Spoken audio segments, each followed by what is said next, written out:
KuCoin Review. App: the pros, the cons. If you're exploring cryptocurrency trading, the KuCoin app promises a powerful platform for buying, selling, and managing digital assets, but is it the right choice for you? One of the biggest pros is its wide selection of cryptocurrencies. Most people get this wrong by assuming popular apps only offer mainstream coins like Bitcoin or Ethereum. KuCoin supports hundreds of altcoins, including emerging tokens, which makes it ideal for traders looking to diversify their portfolio.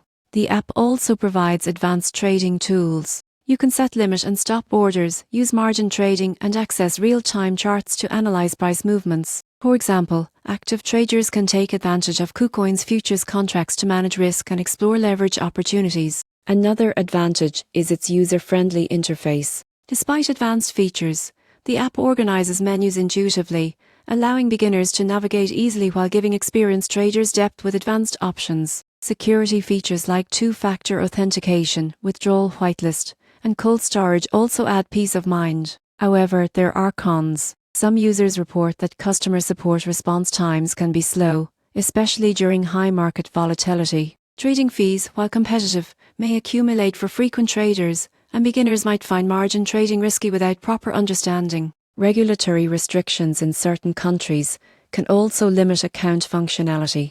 In conclusion, the KuCoin app is ideal for users seeking a robust crypto platform with extensive coin options and professional trading tools. The surprising truth is that while it's highly versatile, the users need to understand trading risks and fees to avoid costly mistakes. If you want access to a wide range of cryptocurrencies and advanced trading capabilities on the go, KuCoin is a strong contender, but make sure you're prepared for the learning curve and potential risks.